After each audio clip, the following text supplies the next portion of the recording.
Deadpool and Wolverine introduced a new concept to the Marvel lore: anchor beings. According to the movie, an anchor being is someone whose existence is so important for their reality that their death will cause their Earth to slowly fall apart and eventually be destroyed. Deadpool and Wolverine revealed that Logan, aka Wolverine, aka the most iconic X-Men, was the anchor being to Earth 10005, the reality where the 20th Century Fox X-Men films take place. This means that with Wolverine dying during Logan, this universe is now bound to perish too. Like everything in Deadpool and Wolverine, the concept or anchor being is a meta joke. Did you get it? Although it sounds like a serious concept from the comics, it's actually a comment on how most franchises have those characters whose disappearance will definitely doom the whole thing. In the case of the Fox X-Men universe, Logan is unarguably the most important character. You don't think so? He's the only one with not one, not two, but 3 individual films. Of course, by killing him in Logan, Fox sort of doomed the whole franchise, which was already dying thanks to the MCU in the first place. So, this concept doesn't come from the comics. However, there's a similar one.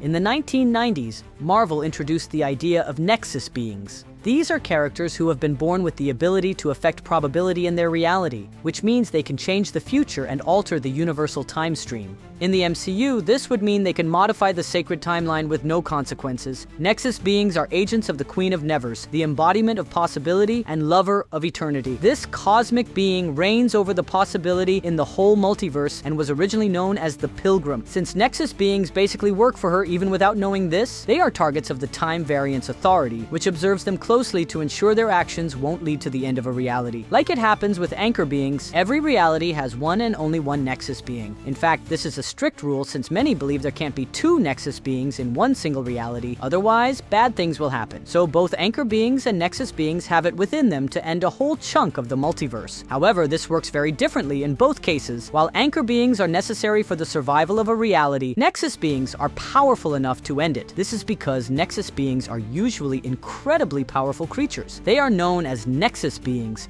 because their powers give them the ability to change reality, not the other way around. This title comes after their powers are obviously enough to allow them to alter their Earths. Now, can you imagine who the Nexus Being of Earth 616 is? A character so powerful that they can modify reality in the blink of an eye. It's Scarlet Witch, of course. Scarlet Witch and Wolverine are 2 incredibly powerful Marvel heroes, even if they have very different abilities. Do you know these 2 pillars of the Marvel world? Wolverine, portrayed by Hugh Jackman, is the only anchor being revealed so far in the Marvel Cinematic Universe. This mutant is pretty much a direct adaptation of the comics Wolverine. He was born James Howlett in Alberta, Canada, in 1932, and lived a happy childhood until one fateful day. Thomas Logan, the groundkeeper of the Howlett's estate, attacked James's dad, killing him. The grief triggered something in the kid, and he grew bone claws, which he used to impale Thomas. Little did he know, this man was his true father. After this, James took the Logan name and escaped. He wandered the world for a while using his bone claws and a newly discovered healing factor to make himself a career as a soldier. Logan fought in the American Civil War, World War I, World War II, and the Vietnam War. Then he crossed paths with William Stryker, who invited him to join Team X, a Black Ops operation. His time with Team X led him to become a victim of William Stryker's experiments. Stryker took advantage of Logan's powerful healing factor and laced his skeleton with adamantium. When Wolverine finally fought his way out of Stryker's grip,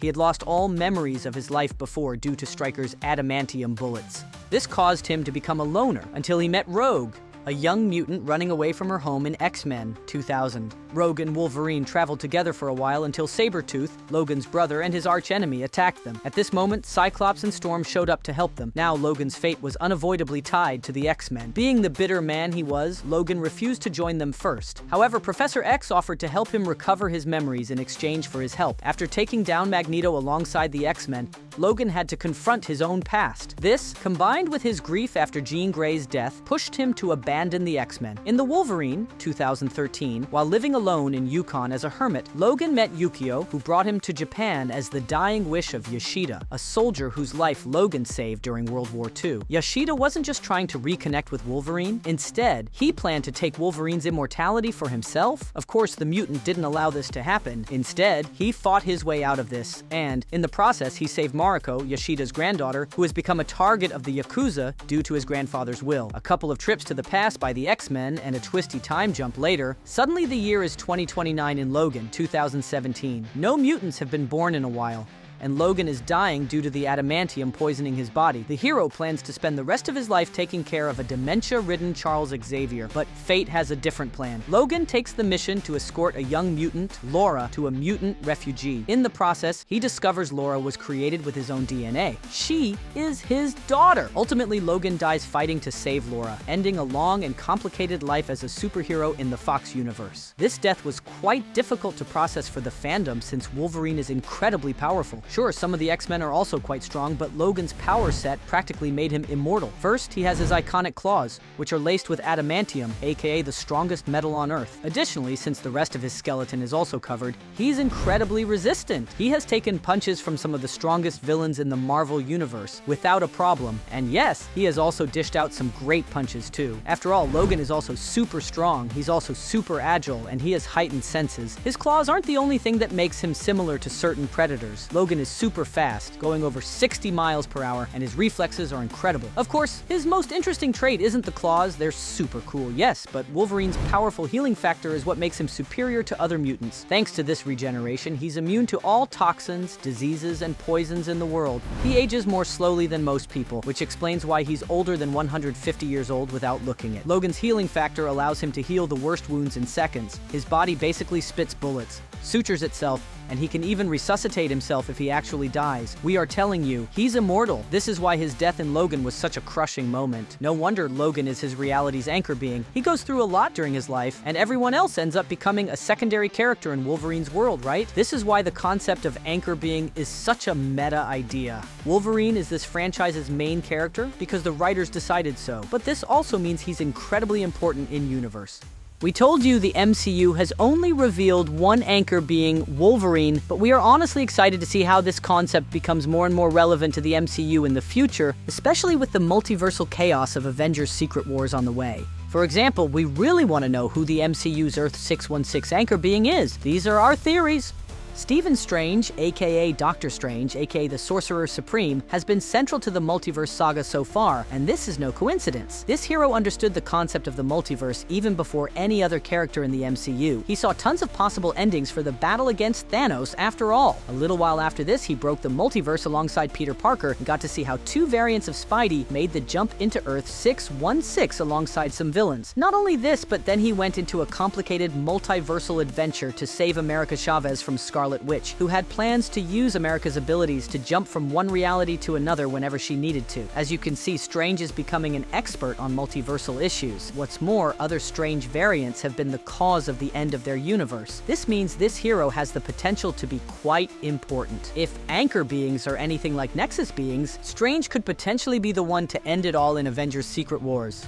Besides Doctor Strange and Scarlet Witch, the only other hero to have interacted with a variant of himself is Spider-Man. He met Peter 1 and Peter 2, who are also Spider-Man, and who made the jump from their respective universes to help him during Spider-Man No Way Home. Spidey is just a kid, so compared to Doctor Strange or Scarlet Witch, it makes little sense for him to be so relevant if we are using powers as the main unit in the scale. However, Peter 1 and Peter 2 are definitely the most important beings, aka anchor beings, of their respective realities. Especially from a meta point of view, without Spider-Man, there's no Sam Raimi trilogy, and there's no Amazing Spider-Man films, right? Again, if anchor beings are anything like Nexus Beings, it's common knowledge that variants from Earth to Earth end up becoming Nexuses too. If that's the case, then the MCU Peter Parker would be set to be an anchor being himself, as Peter 1 and Peter 2 are. Peter Parker as the MCU's anchor being is not as likely as some other choices, especially since he was one of the victims of Thanos' snap, without any obvious repercussions for the stability of the MCU's main universe. However, for Deadpool's universe, the death of Wolverine didn't immediately signal the end of his universe, especially since Wolverine's corpse had time to decay before Deadpool found it. Therefore, Peter could still potentially be the MCU's anchor being, but there are other possibilities that could work better. The most obvious answer to the question, who is the MCU Earth 616 anchor being? Iron Man. This makes sense in many ways. First and foremost, Iron Man is the most popular superhero in the MCU. Even though it's been 5 years since he last appeared in Avengers Endgame, Tony Stark's death is still one of the biggest wounds in the fandom, and many viewers even believe the MCU has been dying slowly and steadily since the moment Iron Man died. Remember how we told you the anchor being idea was a meta-commentary on a franchise and its expiration date? Iron Man left such a mark on the fandom that many can't believe the MCU can go on without him. Regardless of how we feel about this statement, statement, we can't deny that Tony Stark's presence was central to the portrayal of Earth 616 in the first 3 phases of the MCU. Funnily enough, this idea also makes sense when considering the future of the MCU. If it is true that the MCU will be rebooted following Avengers Secret Wars, then maybe Iron Man's death actually heralded this. In fact, the multiverse started to collapse a couple of months after he died. This can't be a coincidence, can it? Finally, there's the Doctor Doom situation. You probably know by now that Robert Downey Jr. will portray Victor Von Doom in Avengers Doomsday and Avengers Secret Wars, and the Russo brothers already confirmed this cast isn't just a coincidence. There will be a good reason why Iron Man and Doom share the same face. Could this be because Doom took Iron Man's body when he realized he was an anchor being? Or maybe the TVA brought him back to try and save the sacred timeline? The possibilities are endless if we keep playing around with this new piece of lore. Another great possibility would be for the MCU to emulate the comics. Scarlet Witch could be the Earth 616 anchor being. After all, she's already the comics Earth 616 Nexus Being. Scarlet Witch has had a tumultuous story in Marvel since her debut in 1964. She first debuted as a mutant, more specifically as a member of Magneto's Brotherhood of Evil Mutants, and his daughter. However, a lot has changed since then. Eventually, it was revealed that Wanda and Pietro weren't Magneto's kids. This was retconned. First, it was revealed that the twins' parents were Django Maximoff, a Serbian ventriloquist who can bring puppets to life, Django Maximoff, and his wife, Maria. Living in Transia, the twins had to escape this town after their father's reputation as a thief ended up with him and Maria being lynched. All alone after this tragedy, Pietro and Wanda met Magneto, who took them under their wing. Then it was revealed that Maria and Django were not Wanda and Pietro's parents, but their uncle and aunt. Instead, they had been born to Natalia Maximoff, the original Scarlet Witch, who left them with her brother when she realized her dangerous life as a witch would endanger the twins. Another big change was the fact that Wanda and Pietro weren't mutants. Instead, the High Evolutionary kidnapped them as kids and gave them abilities. Wanda's connection to chaos magic was latent due to her family's genes, but the experiments made her even more powerful. All these things combined to give her the very same skills that turned her into a Nexus being, don't you think? Now grown, Scarlet Witch became capable of using her abilities in the most destructive ways. Even though she abandoned the villainous path, this didn't stop her from actually messing around with reality for the sake of hurting others. First, she ended the Avengers. Thanks to the MCU, you know Wanda and Vision had a long and complicated romance. They even got married and had magical kids. In the comics, Billy and Tommy were conceived using Mephisto's soul, so when the demon returned, he reabsorbed the kids, leaving Wanda heartbroken. To stop her pain, the Avengers planned for Agatha Harkness to erase the twins from Wanda's brain, but this didn't last long. When a comment by the Wasp triggered her memories, Wanda went into a spiral of revenge against Earth's mightiest heroes. She had Iron Man lose his place at the United Nations, then Jack of Hearts killed Ant-Man, and She-Hulk put the Wasp into a coma, all under Scarlet Witch's influence. This wasn't even the worst use of Wanda's powers. We told you she can literally warp reality, remember? So following her doing in Avengers Disassembled, the remaining Avengers put Wanda in a catatonic state and brought her to Professor X. Not even Professor X, one of the best telepaths in the world, found a solution for Wanda, so the Avengers decided to put her out of her misery. Pietro jumped at the idea and took his sister with him, convincing her to create a world where everyone would be happy. This led to a new reality where Magneto was the ruler, but the Avengers couldn't accept it. The fight between the two sides ended with Quicksilver dying in Magneto's hands. Stricken by grief, Wanda decided mutants were at fault. She uttered 3 simple words: "No more mutants," instantly depowering 99% of the mutant population in the world. It's been a long time since this happened. Since then, Wanda has redeemed herself with both teams. She has fought alongside both X-Men and Avengers, and even though some mutants still resent her, she has done a lot of inner work to forgive herself too. More recently, she created the Last Door, a portal that connects anyone who needs her help to her own store, the Emporium, so you could say she has literally devoted her life to helping others. Still, it's impossible to forget that she holds a level of power very few characters in Marvel have. It explains why she's the Nexus being of Earth 616 and not any other superhero. Wanda holds power that very few characters in Marvel understand. She inherited a powerful witchcraft skill thanks to her mother, and then she trained with Agatha Harkness to become even better. Of course,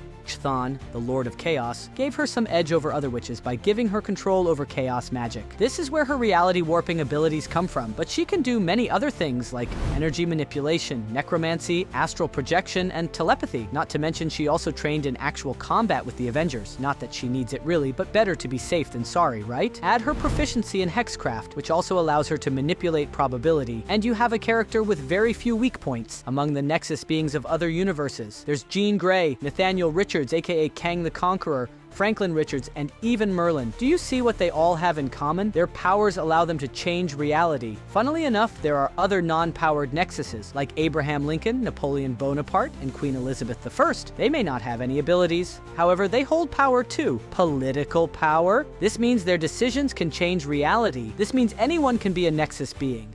Do you think Nexus beings and anchor beings are closely related, or maybe they're so similar due to a big coincidence? Let us know in the comments and remember to subscribe. Until next time, thanks for watching CBR.